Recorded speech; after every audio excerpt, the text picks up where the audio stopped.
नमस्कार मैत्रिणींनो, आपली सखी या यूट्यूब चॅनलवर आपले स्वागत आहे. आज मी घेऊन आले तुमच्यासाठी मस्त असे कांद्याचे पराठे, अगदी नरम आणि टेस्टी असे.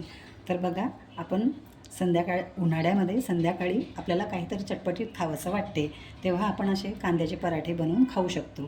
ते करायला अगदी सोपे आहेत आणि काहीच साहित्य बाहेरून आणावं लागत नाही.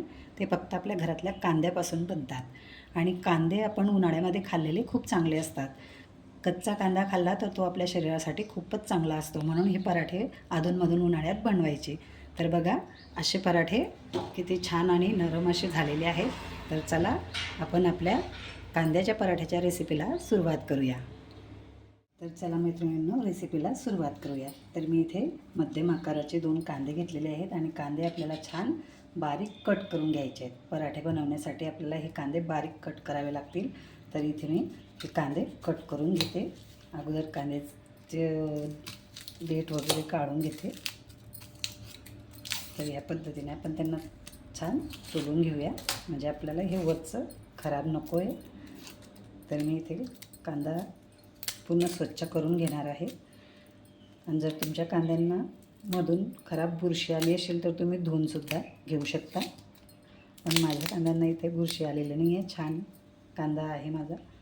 तर मी इथे न धुताच याला कापून घेणार आहे बारीक. तर मैत्रिणींनो, चला रेसिपीला सुरुवात करूया. तर इथे मी 2 मिडियम आकाराचे कांदे बारीक कापून घेतलेले आहेत. तुम्ही बघू शकता, खूप असे बारीक कापायचे, म्हणजे आपल्याला त्याचे पराठे बनवायचे आहेत, म्हणून खूप बारीक कापायचा. तर मी इथे बारीक 2 मिडियम आकाराचे कांदे कापून घेतलेले आहेत आणि थोडा कोथिंबीरसुद्धा मी कापून घेतलेला आहे. तर चला, आपण आता रेसिपीला सुरुवात करूया. तर इथे मी 2 वाटी एवढं गव्हाचं पीठ घेतलेलं आहे आणि अर्धी वाटी एवढं आपण त्यामध्ये बेसन पीठ टाकणार आहोत. तर अर्धी वाटी बेसन पीठ टाकलेलं आहे मी. आणि आपण जो हा बारीक कांदा कापलेला आहे आणि कोथिंबीर कापलेला आहे, तो सुद्धा आपल्याला या पिठामध्ये छान मिक्स करून घ्यायचं आहे. तर त्या अगोदर मी इथे थोडे मसाले टाकणार आहे. मसाले म्हणजे फक्त तिखट, मीठ आणि हळद आपल्याला इथे वापरायचं आहे. अगदी खूप जास्त मसाले टाकायचे नाही आहे. अगदी थोड्या साहित्यामध्ये आपल्याला हे पराठे अगदी चविष्ट असे बनवायचे आहेत. तर बघा, हळद आपल्याला अगदी थोडी रंग येईल तेवढा टाकायचा आहे आणि तिखट मात्र थोडं जास्त टाकायचं, कारण कांद्याची चव गोडचट असते, त्यामुळे आपण तिखट इथे 2 चमचे टाकणार आहोत. तुमचं तिखट अगदीच तिखट असेल तर थोडं कमी टाका. तिखट टाकल्यानंतर आपल्याला इथे चवीनुसार मीठसुद्धा टाकून घ्यायचं आहे. तर मी आता ह्या सगळ्या वस्तू टाकून घेतलेल्या आहेत आणि आता हे पीठ आपल्याला छान मिक्स करून घ्यायचं आहे या पद्धतीने. तर मी इथे छान मिक्स करून घेते. बघा, म्हणजे आपलं तिखट, मीठ, कांदा आणि कोथिंबीर जो कापलेला आहे आपण, तो प्रत्येक ठिकाणी छान मिक्स झाला पाहिजे. हे पराठे खायला खूप छान लागतात आणि उन्हाळ्यात तर हे पराठे आवर्जून खाल्ले पाहिजेत, कारण आपल्याला उष्माघाताचा त्रास होत नाही. पूर्वीच्या काळी लोक उन्हात जायचे तेव्हा कांदा खिशात घेऊन जायचे. तर आपण खिशात घेऊन गेले नाही गेले तरी चालेल, पण आपण असे पराठे खाल्ले पाहिजे उन्हाळ्यामध्ये अधूनमधून, म्हणजे उन्हाचा त्रास कमी होतो. तरी हे छान मी मिक्स करून घेतलेले आहे आणि आता आपल्याला हे छान मिक्स करून घेतलेलं पीठ आणि आता आपल्याला हे मळून घ्यायचं आहे. तर मळताना अगदीच कडक किंवा अगदीच नरम मळायचं नाही, मीडियम असं आपल्याला मळून घ्यायचं आहे. आपण ह्या पराठ्याच्या पिठामध्ये तेलही घातलेलं नाही आहे, कारण आपण हे पराठे तेल लावून 4 पदरी करणार आहोत. 4 पदरी केल्याने काय होते, आपले पराठे खूप छान नरम येतात. तर मैत्रिणींनो, इथे आपलं पीठ छान मळून झालेलं आहे आणि मी 5 मिनटं याला झाकून ठेवलं होतं. तर चला आता पराठे बनवूया. पराठे बनवण्यासाठी मी इथे एक छोटा गोळा घेते आणि त्या गोळ्याला पीठ लावून घेते, म्हणजे आपल्याला त्याला छान पोळपाटवरती फिरवता येईल.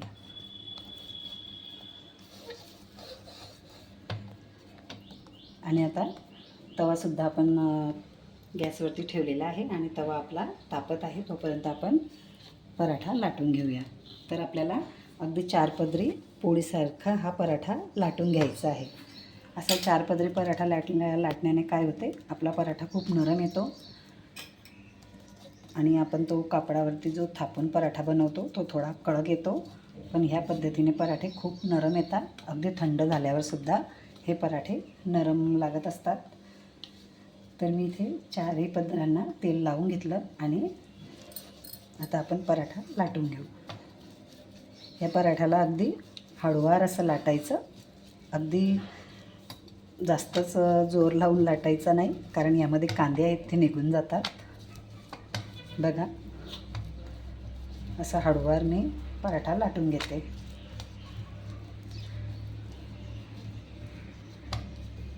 हा पराठा अगदी गोल येत नाही, कारण हे जी कांद्याची काप आहेत ना त्यामुळे हे थोडा या पद्धतीचा येतो.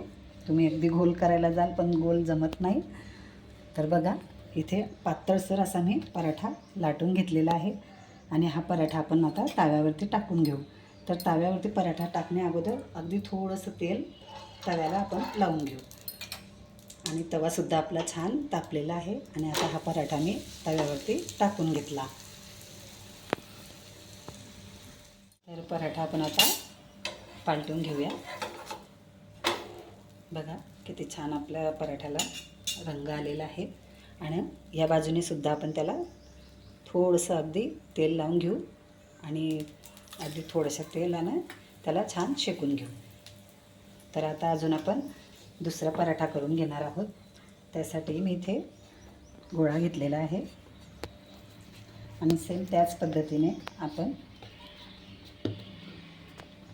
लहानसा गोळा घेऊन त्याला हलकंसं असं लाटून आणि थोडं तेल लावून घेऊ.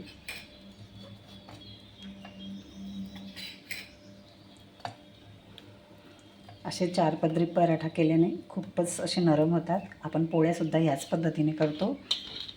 पोळ्यासुद्धा खूप नरम येतात 4 पदरी केल्याने.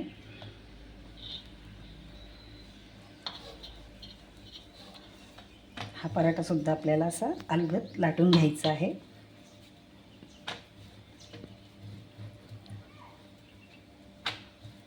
बघा,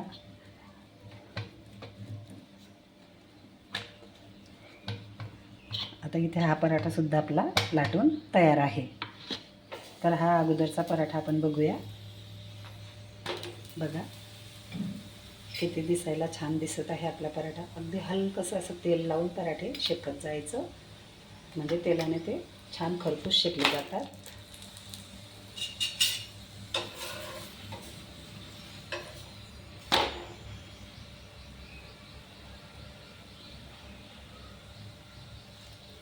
तर हा पराठा छान शेकला गेला आहे आपला. आणि मी इथे आता दुसरा पराठा टाकणार आहे. अगदी हलकंसं तेल आपल्याला टाकायचं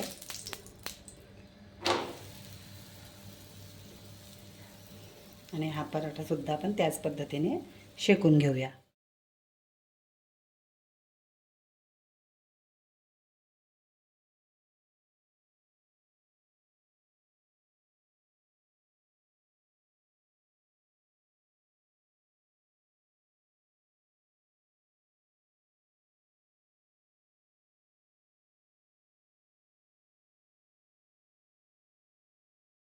तर बघा मैत्रिणींनो, आपण सर्व पराठे बनवून घेतलेले आहेत आणि आपला पराठा बघा किती नरम झालेला आहे.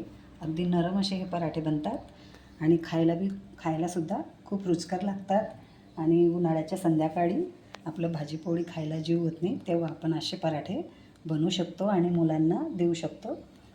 अगदी रुचकर असे पराठे असतात हे.